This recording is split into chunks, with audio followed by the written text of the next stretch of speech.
Hello दोस्तों, कैसे हो आप लोग। आज की कहानी मेरे ही एक दोस्त ने मेरे साथ कुछ सालों पहले शेयर की थी। तो चलिए सुनते हैं कहानी उसके पॉइंट ऑफ व्यू से। मैं किसी कारण उसका नाम नहीं ले सकता, तो मैं आपको एक काल्पनिक नाम लेके ये कहानी सुनाऊंगा। तो चलिए बढ़ते हैं अपनी कहानी की तरफ। हेलो दोस्तों, मेरा नाम जय है। मैं बिहार के एक छोटे से गांव का रहने वाला हूँ। ये घटना मेरे साथ तब घटी जब मेरी डिग्री की एग्जाम्स खत्म हो चुकी थी और सरकारी नौकरी के लिए मुझे पढ़ाई करनी थी, क्योंकि मुझे एग्जाम्स में पास होना था। फिर मैं पढ़ाई करने के लिए अपने गांव से दूर एक हॉस्टल में आ गया, क्योंकि मेरा मन घर पे नहीं लग रहा था। मैंने सोचा कि अगर मेरे जैसे ही लोग होंगे तो मैं उनके साथ रह के पढ़ाई कर पाऊंगा। और हुआ भी ऐसा। मेरे साथ दो लोग और थे। उनमें से एक का नाम अजय था और दूसरे का नाम आमिर था। हम कुछ ही समय में बहुत अच्छे दोस्त हो चुके थे। हमारे बीच अच्छी बॉन्डिंग हो चुकी थी। हम लोग ऐसे ही रोज पढ़ते रहते, सब कुछ ठीक चल रहा था।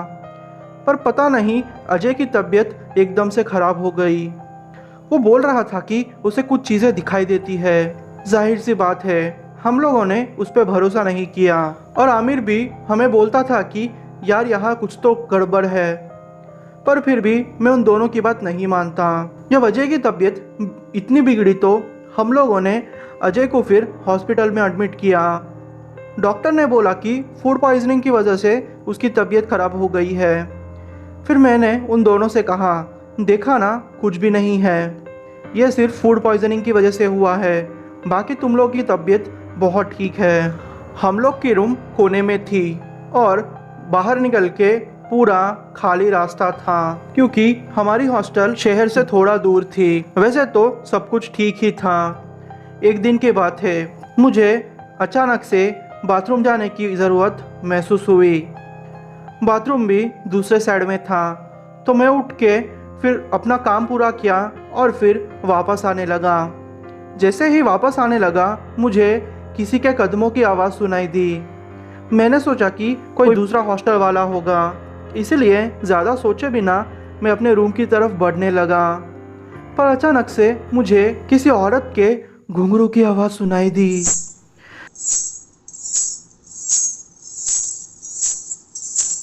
सच बोलूँ तो एक पल के लिए मैं घबरा गया था, क्योंकि बॉयज़ हॉस्टल में एक लड़की का होना नामुमकिन है। और जो आंटी हमारे हॉस्टल की है वो भी रात के टाइम पे नहीं रहती, क्योंकि रात के 2:30 बज रहे थे। यह हो ही नहीं सकता कि हमारे हॉस्टल की आंटी होगी। सब लोग सो रहे थे। वो आवाज़ अब दरवाजे से बाहर खाली ग्राउंड में आ रही थी। मैं वैसे तो थोड़ा घबरा गया था, पर फिर भी मैं इतना डरपोक नहीं था कि मैं उस आवाज़ का पीछा ना करूं। मैं उस आवाज़ का पीछा करने लगा। पीछा करते करते मैं अब झाड़ियों के पीछे आ गया था। जब मैंने झाड़ियों के पीछे देखा तो मुझे कुछ भी नहीं दिखाई दिया। मैंने सोचा यह पक्का मेरा भ्रम होगा, शायद मैं नींद में हूँ, इसलिए मुझे ऐसी आवाज़ें सुनाई दे रही है। पर शायद मैं गलत था। दूसरे दिन से चीज़ें बिगड़ने लगी। मुझे अचानक से उल्टियाँ होने लगी, मुझे बुखार आने लगा और अचानक से मेरा सर इतना दर्द हुआ कि मैं अब चिल्ला रहा था। मुझे हॉस्पिटल में एडमिट किया गया। 2 दिन हॉस्पिटल में रह के मैं फिर तीसरे दिन हॉस्टल आ गया। मेरे मम्मी पापा को मैंने पहले ही कह दिया था कि ज़्यादा सीरियस नहीं है, इसलिए आप मत आना मेरे पास। पर शायद मेरी किस्मत में और बुरा होना लिखा था। हुआ यूँ कि जैसे ही मैं हॉस्टल में गया, मुझे अचानक से कुछ अजीब सा महसूस हुआ, जैसे कि मुझे घुटन सा हो रहा था। मैंने सोचा कि शायद कमज़ोरी की वजह से मुझे ऐसा हो रहा होगा, पर मैं गलत था। चक्कर कुछ और ही था। उस रात को मुझे नींद नहीं आ रही थी। मुझे ऐसा लगता कि जैसे कि कोई मुझे ही घूर रहा है। मैं जब यहाँ वहाँ देखता तो मुझे कोई भी नहीं दिखाई देता। हद तो तब पार हो चुकी थी कि मैं जब सोया हुआ था और अचानक से रात के 4 बजे मेरी आँख खुल गई। जैसे ही मेरी आँख खुली, मेरी आँखों के सामने मुझे एक औरत हवा में तैरती हुई दिखाई दी। सच बोलूँ तो मेरी सिट्टी पिट्टी गुल हो चुकी थी। मैं कुछ समझ नहीं पा रहा था कि मेरे सामने जो चीज़ है वो सही में है या मैं सपना देख रहा हूँ। पर शायद मैं सपना नहीं देख रहा था, वो चीज़ सही में थी। मैं चीखना चाहता था, मैं आमिर और अजय को चिल्ला के उठाना चाहता था, पर मेरी आवाज़ निकल ही नहीं रही थी। वो औरत अचानक से मेरे छाती पर बैठ गई और मुझे मारने लगी। अचानक से मेरी नींद टूटी और जब मैं उठा तो कुछ भी नहीं था। मुझे लगा कि मैंने पक्का बुरा सपना देखा है, इसलिए ज़्यादा सोचे बिना मैं सो गया। आमिर और आसिफ को मैंने कुछ भी नहीं बताया था, पर दूसरे दिन आमिर ने मुझे कहा, यार एक बात तुझसे इतने दिनों से कहना चाहता था, मैं तुझे कह सकता हूँ क्या? यार बुरा मत मानियो। मैंने कहा, यार तू मेरा दोस्त है, मैं तेरी बातों का बुरा कैसे मान सकता हूँ, बेझिझक बोल तू। तब आमिर ने मुझसे कहा कि एक औरत है जो कि पिछले 10 दिनों से तुम्हारे बेड के पास बैठती है।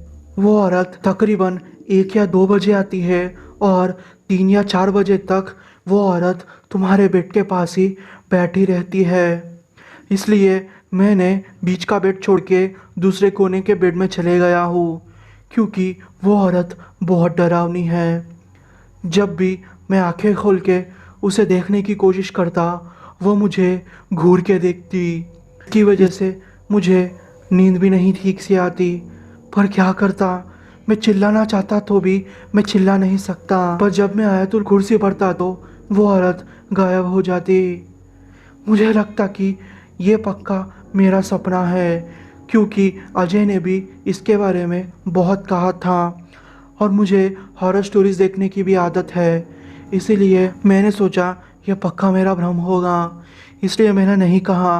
पर हद तो तब पार हो गई कि जब उस औरत ने तुम्हारी छाती पर बैठकर तुम्हें मारने की कोशिश की। जैसे ही आमिर ने यह कहा, मैं बहुत डर गया, क्योंकि मैं सोच रहा था कि यह मेरा सपना था। पर नहीं, मैं गलत था, यह मेरा सपना नहीं था। आमिर ने अपनी आंखों से उस औरत को देखा था। अब हम तीनों बहुत डर चुके थे। अजय तो सूख गया था। सच बोलूँ तो वो मरने की हालत में आ गया था। उसको 2 महीने तक आईसीयू में रखा गया। हम लोग जैसे तैसे करके वहाँ अपना टाइम बिताते, क्योंकि हम लोगों ने एडवांस पे कर लिया था और हमारी एग्ज़ाम्स भी नज़दीक थी। इसलिए क्या करते, मजबूरी में हमें रहना पड़ा। पर एक रात तो इतनी हद पार हो गई कि हम लोगों ने उसी रात उस हॉस्टल को खाली कर दिया। हुआ यूँ कि मैं और आमिर सोए हुए थे। अचानक से आमिर नींद में कुछ बड़बड़ाने लगा। जैसे ही वो उठा, उसकी आंखें लाल हो चुकी थी और ये सपना नहीं था। मैं हकीकत में आमिर को ऐसे देख रहा था। आमिर अचानक से उठा और ज़ोर ज़ोर से चिल्लाने लगा। उसकी तबीयत बिगड़ रही थी, उसके मुंह से खून निकल रहा था। मैंने फिर बाकी के लड़कों को बुलाया और आमिर को हॉस्पिटल पहुंचाया।